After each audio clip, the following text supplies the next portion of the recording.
नमस्ते सम्पूर्णमा ल अब इम्पोर्टेन्ट टाइम एन्ड वर्कको पार्ट 2 क्वेसन नम्बर 5 रहेको छ। अब क्वेसन नम्बर 5 मा क्वेसन यस प्रकार रहेको छ।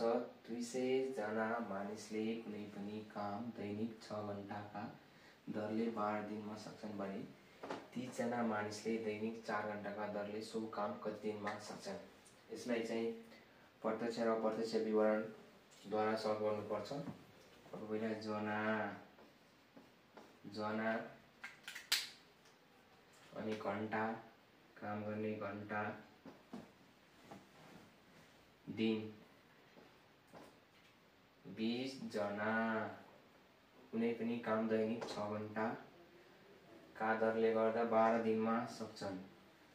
अब 30 जना मानिसले दैनिक 4 घण्टाका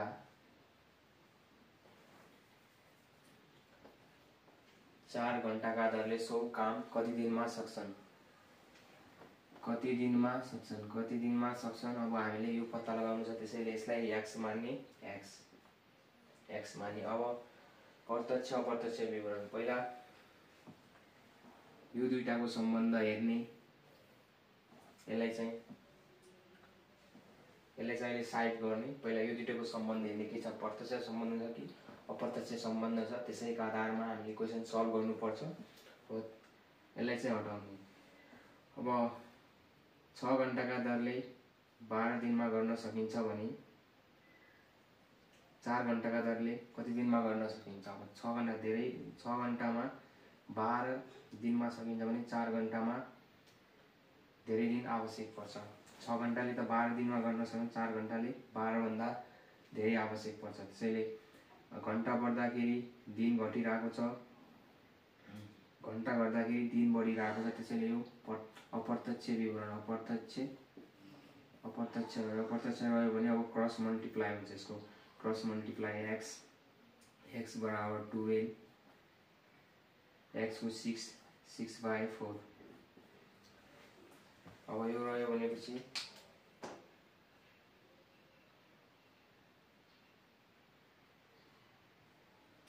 अब त्यसपछि दिन र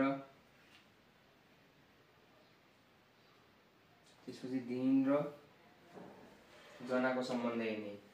अब 20 जनाले 12 दिनमा गर्न सक्छ भने 30 जनाले योभन्दा कम 12 भन्दा कम दिनमा गर्न सक्छ, किनभने धेरै जनाहरू छन्। त्यसैले यो पनि अप्रत्यक्ष सम्बन्ध भयो। अप्रत्यक्ष सम्बन्ध हुँदाखेरि h को 20 ओपन कति 13।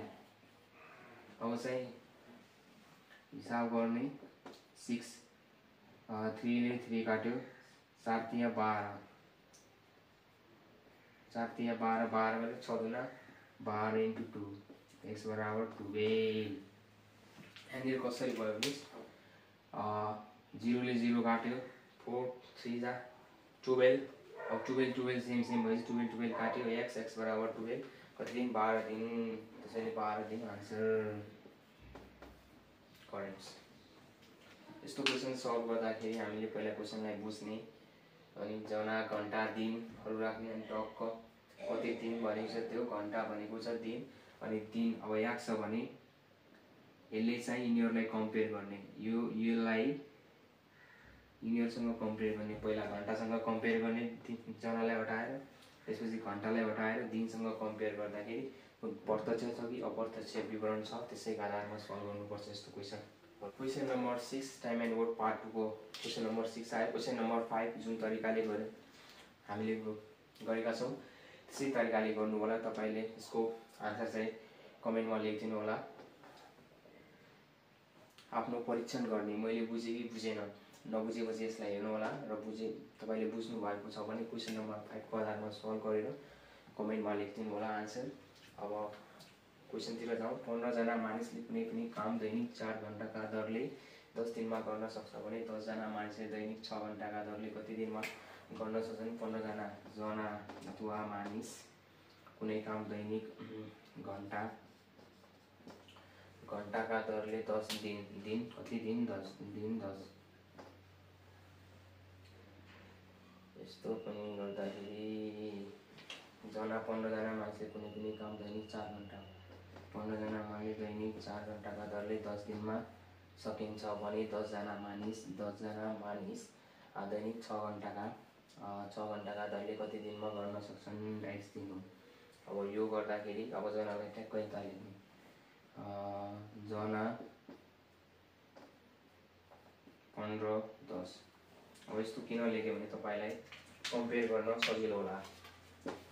अब हामीले x पत्ता लगाउनु छ दिन हैन दिन पत्ता लगाउनु छ दिन कम्पेयर गर्दाखेरि पहिला यसलाई गर्दा पनि कम्पेयर गर्दा पनि भयो यसलाई गर्दाखेरि पनि भयो किनभने यो एकदम कम्पेयर गर्दाखेरि सजिलो होस् कि तपाईले डाइरेक्ट यतादेखि यता कम्पेयर गर्दाखेरि यसरी लेख्नु होला र सर्ट वे तरिकाबाट हुन्छ सायद। त्यसपछि घण्टा आयो। अब दिनलाई घण्टासँग पनि गर्दा भयो दिनलाई जनासँग गर्दा पनि तपाईको इच्छा जुन कहिले गर्नुहुन्छ।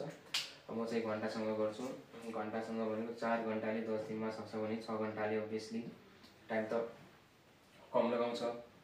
4 घण्टाका दरले 10 दिनमा सकिन्छ भने 6 घण्टा लगाउँदाखेरि अभियसली कम दिन लाग्छ 10 दिनभन्दा कम दिन लाग्छ। त्यसैले अप्रत्यक्ष विवरण भयो एउटा गर्दाखेरि एउटा बढिरहेछ एउटा बढ्दाखेरि एउटा घटिरहेछ।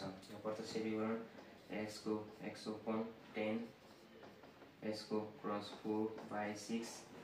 अब त्यसैले दिन र जनालाई अब 15 जनाले 10 दिनमा गर्न सक्छन् भने 10 जनाले अभियसली 10 दिनभन्दा धेरै दिन लगाउँछन्। 15 जनाले त 10 दिनमा गरिरहेछन् भने 10 जनाले धेरै दिन 10 दिनभन्दा पनि धेरै दिन लगाउँछ। त्यसैले अप्रत्यक्ष विवरण भयो x को 15 आयो 15 × 10। अब 10 आयो भनेपछि अब सेम देखिराख्नु 10 र 10 काटियो x अनि 2 3 जा 3 5 जा 15 5 2 जा 10 x बराबर 10 डेज। अब x ले तपाईले 10 जना मानिस दैनिक 6 घण्टाका दरले 10 दिनमा कार्य गर्न सक्छ। त्यसैले अप्सन ए इज राइट।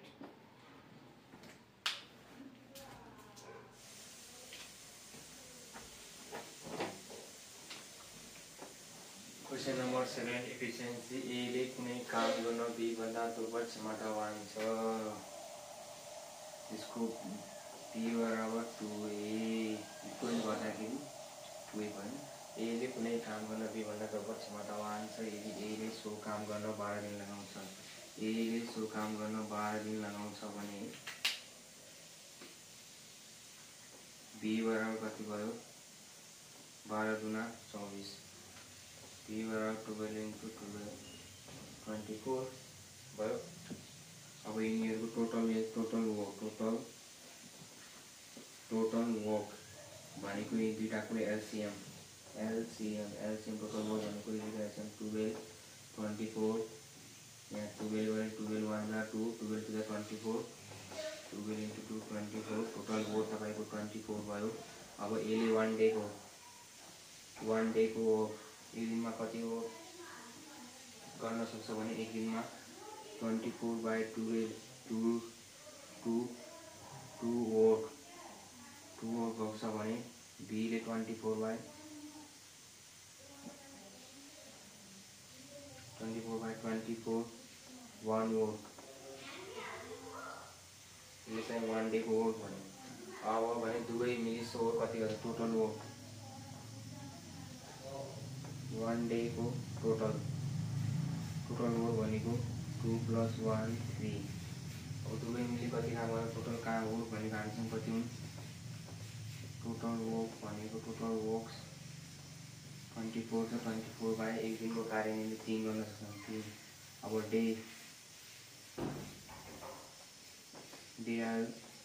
डेजमा काट्दाखेरि 8 3 जा 24 8 डेजमा दुवै मिलेर काम गर्दाखेरि 8 डेजमा सक्छन्। त्यसैले अप्सन सी इज राइट।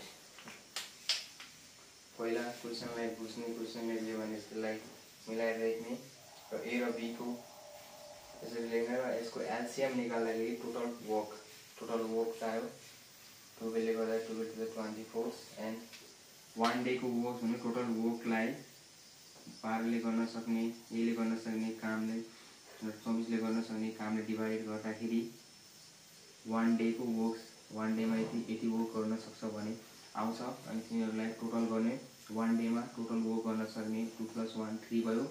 अब त्यसरी टोटल वर्क 24 हो। अनि हामीले डेज पत्ता लगाउने हो। 324 डिवाइडेड बाई 3 गर्दाखेरि 1 डेमा दुवै मिलेर 8 दिनमा कार्य गर्न सक्छ।